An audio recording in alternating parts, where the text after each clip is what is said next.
Hey guys, it's Seth from SU Fly Fishing. I'm going to do an instructional video here. First part, I'm going to talk about a knot that you really need to do. I'm talking about in the second part, which is rigs. I have two rigs that I use in the winter specifically. Now, in the winter, you typically use a lot smaller flies, a lot slower presentation. It makes sense. The colder it gets, the smaller the flies get, and the slower the fish get. When the temperature drops under 40, they start getting slower and slower and slower. So, first thing we're going to talk about is a knot that you need to know, okay? The knot we're going to talk about is called a blood knot. Now, what I'm going to do is I don't have any backing or anything just laying around at the moment. I used it for the last reel I set up, which was my new 4-weight that I had. So I'm going to have to get some new backing. But I do have some of this saltwater line. You should be able to see this pretty good. So what I'm going to do is I'm going to get some off of here. Okay. I'm going to cut this. All right. All right. Got to stretch the line here. Okay. That should be enough. And I'm going to cut this in half. Okay. So this knot is very simple, especially if you already know a fisherman's knot or an improved fisherman's knot, okay? I do this a couple ways, but I'm going to show you all the easiest way, all right? Practice, practice, practice. The more you practice, the better you get. All right, so you're going to line these lines up together like this. All right, once you line them up, I want you to grab in the middle. Then I want you to wrap this line around, all right? And once you get it around about 5 times, I want you to hold it, all right? So you have this now, wrapped around 5 times. Now, remember, the tippet that's used is going to be a lot more pliable than this. This is heavy line, heavy saltwater line, so it's going to be a little less resistant for me, all right? I like to put this finger in here, all right, right there, to keep the hole, all right? Then you just wrap it around by using your pinky or whatever finger you got free to hold the line once you wrap it around. Okay? So once you get around about 5 times, okay, you take this end and you put it through the middle. Alright? So once you put it through the middle, I want you to hold this. Alright? And I want you to cinch it. Alright? So just hold it, and you're going to put this through, and you're going to hold it. All right, now what I do to ensure that this goes through right is I take it and I put that through just like an improved fisherman's knot, all right? So you have that, so you have this, all right, and you pull. You get it done. This looks very bulky because it is heavy line, but it's very strong. This is 30-pound test, and I just pulled so hard I cut a little bit into myself. This is a very strong knot, okay? I like to put that little bit in. So, to review, you put the line together, all right, like this. Grab the middle, wrap it around 5 times about. Okay, take the other section. Okay, like to put the middle in there to keep it. You start wrapping that around. Use your forefinger to help yourself come around. Put it through the middle. All right, pull this out. All right, see how I got it right there? It's ready to go. Okay. Now right here, you do the same thing. All right. Now, when you have tippet, and I'm going to show you a little bit, with tippet, it gets a little bit easier. I just missed that hole like 4 times. Okay? Because it's a little more pliable. However, since the line's a little more brittle, it's a little bit harder. So I'm going to take some 2X after here to show you. Hopefully it will pick up on the camera. So you won't have an issue with this. All right, so you cinch, you pull. Okay, if it doesn't give, pull a little bit on the line. Okay, and the bigger line, it's going to be a little bit harder to cinch because of that. But This is very strong, okay? And it'll allow you to do a whole bunch of things, okay? Go from this, I'm going to show you with 2X, okay? That is, I want to say 30 pound, it's 30 pound line. All right, 2X is right around, I want to say 8 or 9. Okay. So, all right, cutting the line.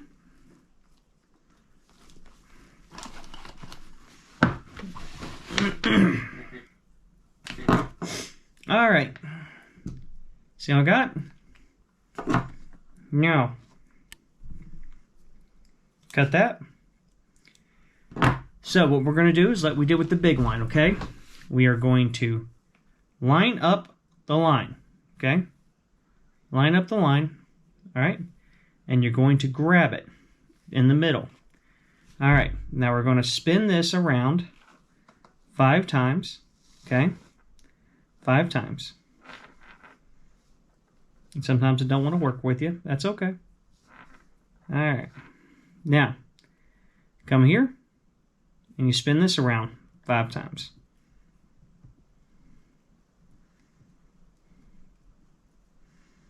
Okay, once you get to here, you put it through. Okay. All right. Then you take this bit, this tag right here, and you put it through the loop you made. Now, that is a little regular blood knot. You don't have to do that. I do it because I think it strengthens the knot a little bit. It's just my opinion. It's my experience that I think it does. Now, if someone can tell me different, like there's a guide or someone that's been fishing longer than I have, and they're like, hey, man, no. Then, let me know. But for me, that way that you do, the way that I do the blood knot has worked better for me than just putting it through and tying. It just seems to anchor it a little bit better. So, this is our turn. Okay. Now you have this loop right there. You put this through. Okay. Take the tag, put it through the loop that you make, cinch. Now, I have them right here. Wet them and pull. Okay. All right. Very tight. It's a good knot. It sits small to the line. This is heavy line for trout fishing. This is 9-ish pounds, okay? Maybe a little bit less, a little bit. I forget exactly. I don't use 2X enough to really think about it. Most of the time I use 2X for, the top of a leader or something for streamer. So I think it's about 8 or 9 pounds, I want to say. If I'm wrong, correct me, let me know. So it's just extra strength Orvis that I use for it. So that's where we're at. Now, from this, I'm going to go into particular setups. All right, particular setups. Now, first setup we're going to talk about is a Euro setup. All right. So, what I'm going to do is I'm going to get my Euro reel, and I'm going to show you the line that I use, the setup I use. When you get into Euro nymphing, you have a bunch of people that set up different ways. Okay, you can go crazy with indicator or sight line. You can go crazy with how long, how diverse. I'm going to show you a basic pre-done setup with a basic Euro setup. Okay, with a tag and about 12 to 18 inches the point. All right, so let me get my. All right, so I already have actually a little Euro setup on this. So as you see, there's a coloring on this line. Okay, this is a way for you to tell, okay, where your leader or where your line is. As you can tell, there is a green and red on this, okay? It lets you detect hits a little bit better. It lets you spot exactly where your line is. There's a whole bunch of benefits. When you're tight line Euro nymphing, you need to be able to know where everything is, okay? And even if you're not tight line, if you just have it in there and you just let it set, it ticks, you probably got a fish. It's a good visual for you. Now, this is an Orvis pre-made Euro leader, okay? All right. This isn't your normal tippet. It's thicker, it's colored, it's a bit bigger. It's meant for you to be able to Euro-nymph effectively. Now, I got friends that Euro-nymph, and they would laugh at this. They would tie their own, and they're like, I don't know why you're still using that. Look, if it works, it works, and this works. Could I maybe do something better? Sure, but it works. I still have 30, 40 fish days when it isn't freezing outside. So right here at the end of this leader, you have a ring, all right? And that allows you to tie other leader to that ring, okay? I normally fish a 5X. If the water's real clear, I'll go down to 6. If I'm feeling especially froggy, I'll go to 7, depending on the fish. If you're going to a creek where the biggest fish you'll catch is 15 inches, 7 is fine. But if you go to a stream where there's possibility of getting a 30-inch fish, you're just going to, as soon as the hook up, first big run, you're probably going to end up snapping. Now, there's some people that swear by going light and being able to use it. That's fine. But if you're new to fly fishing, get your bearings first. I've been doing it for a long time, and when I hear 7 and 8X for 20-plus inch fish, could I probably do it? Probably. Do I want to? No. That's just way too long of a fight. And there's a whole lot of things that could go wrong in that fight. I'll stick to 5, 6, maybe 7 if, you know, it's appropriate. So you don't need to go super light. You can if you think it's fun, if it's something you want to do. I have lost more fish on 7X leader, 7X or 8X leader than I have on 5 and 6X doing the exact same thing. So best way you can learn what's needed is just to go out and fish. Okay? All right. So what you want to do is you want to put about 3 feet of line of your 5 or 6X, okay, first. All right? You tie it to this ring and 3 feet of line. Then you're going to take about another 1.5 foot of line and you're going to tie it to the end of the first 3 feet. And you're going to end up with something like this. Okay, you're going to use the blood knot we just learned, and you're going to have 2 tags. Now, you take one of the tags, whichever the shortest one is, okay? And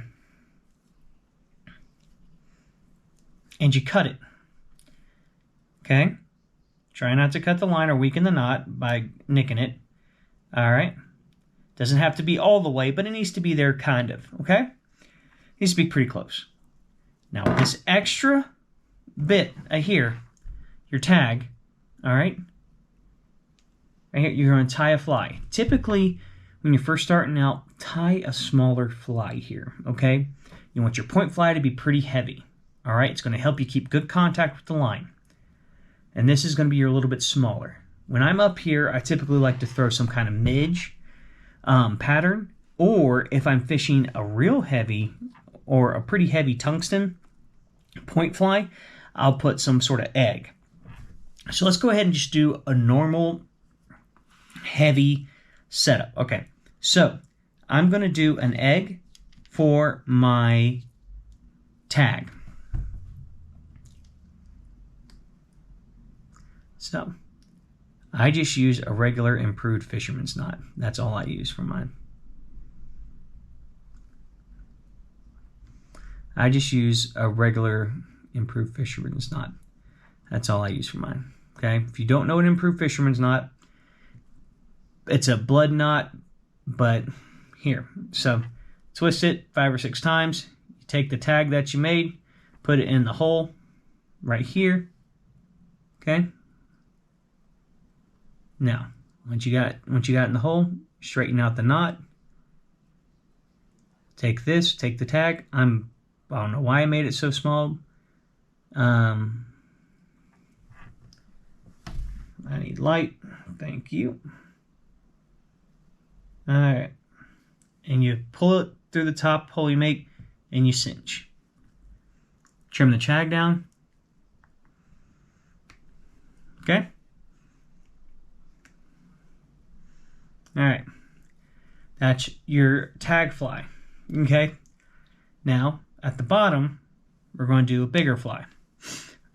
I like to usually throw some sort of, if I'm really going to do a heavy setup, some sort of waltz worm, some sort of stonefly imitation, a red dart. I'm just looking in here and see maybe a bigger egg for a point. I do have a couple eggs that are about twice the size of this egg that I run as a point. It works real good for a little bit bigger fish. I say that, and then I remember, I've had 9-inch trout eat an egg that's like, so it just depends on what you're doing. So I've taken a little tungsten stonefly, same thing, twist it, put it through the eye hole, twist it 5 or 6 times, put this line through the hole you made at the bottom, straighten up the knot, and take the excess line and put it through the hole at the top.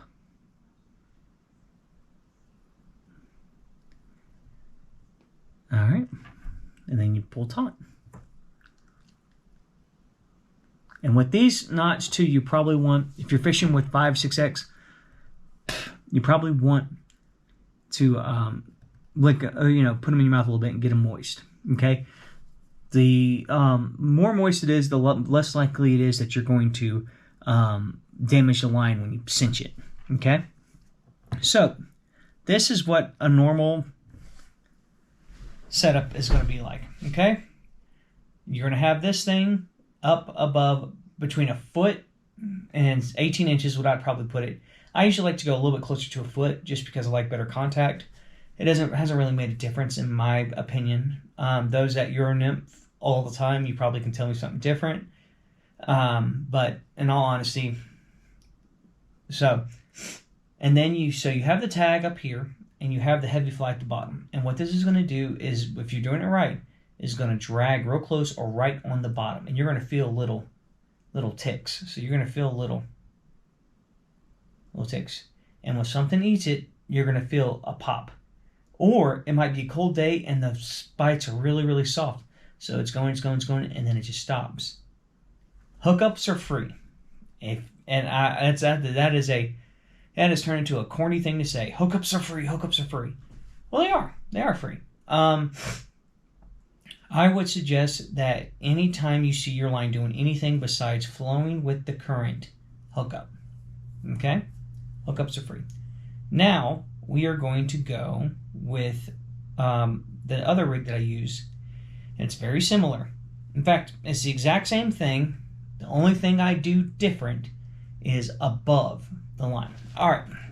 So, you still want to do probably close to 3 to 5 feet above, 3 to 5 feet of tippet, 5 or 6X, okay?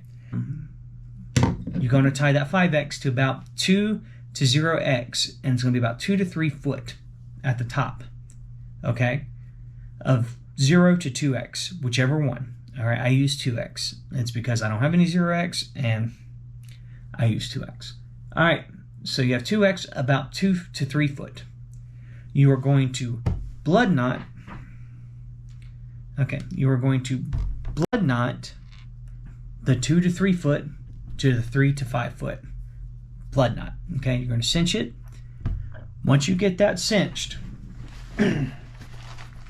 you are going to get a yarn indicator right above the knot. Now, the reason I like the yarn indicator is because the flies I typically use for this setup. I love this setup for tiny, tiny, small flies. When I mean small flies, I mean, oh Lord,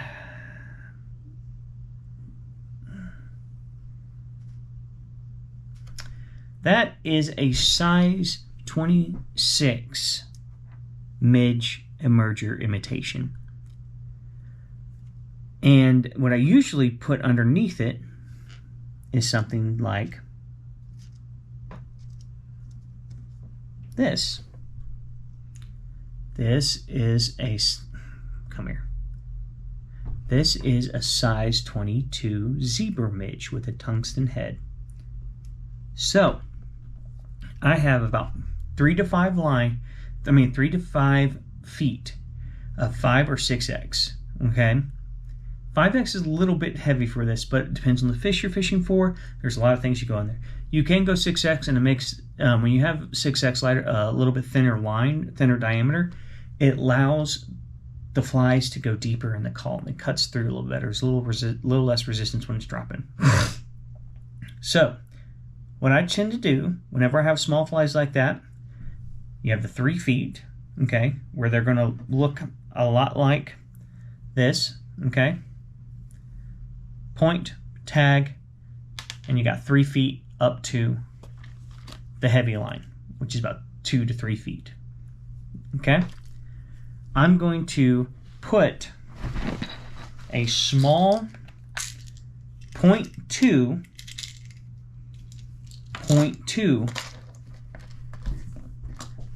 diameter split shot about 1.5 feet above the tag fly. Okay?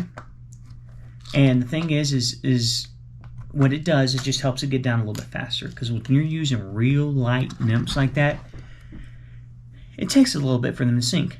That little bit of lead that I'm putting on there, a little bit of extra lead, helps it go down faster. Okay, so if I'm fishing a current, or if I'm fishing something that may be a little bit deeper, that little split shot helps. Okay, and you want to put about 1.5 feet so it's not interfering with any kind of presentation. It doesn't, the fish doesn't look up and see that and go, hey, that's not a fly.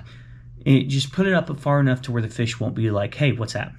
So after you have that set up, okay, you have the tag fly and the anchor fly in about 3 feet of leader with 3 feet of tipping with a split shot about 1.5 feet above the tag fly.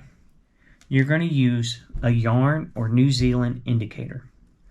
I do the way that I do this is this, and we're going to use this heavy line so y'all can see a little bit better. When I have this indicator, okay, all right, you see this? I'm going to, this is the heavy line, remember, above the knot. I'm going to take this, put the loop in here, okay? So I've made a loop out of the heavier line, and I pushed it through the loop, the ring of the yarn. All right? And all I'm doing now is I pull this line up till you're right underneath here when it catches on that black ring right there, that piece of rubber. And once you do that, okay, I want you to take the top 2 lines and I want you to pull them tight. Okay? Now you see how that happens? Okay? See how it's pulled tight? It allows you to go up and down the line, but there's still enough resistance it doesn't slide when you're casting. Okay? So you have about, I would say, leader-wise, you have about 2 to 3 feet of heavy and 3 to 5 feet of light. Now, we have the heavy line, 0 to 2x, 2 to 3 foot. Okay? Blood knot, lighter line, 3 to 5 foot, split shot, tag, point. This is 2 very effective ways to catch fish in the wintertime. Euro nymphing is something that you can use all year round, and it's effective all year round, except for when it's very low, slow, clear water. Unfortunately, a lot of the United States this year had very, very low, slow trout water. So once you get your casting down, try dry flies and dry droppers. Once you get to that, then you can start getting into the Euro nymphing. You start getting into the bigger nymph setups, like a New Zealand setup or just a traditional bobber setup. There's a lot of things you can do while fly fishing. Okay, these are just the 2 methods that I really like during winter. So, but I as always, guys, if you liked what you saw, leave a like. If you want to see more, subscribe. If you have any ideas, please leave a comment. And as always, guys, tight lines and blessings.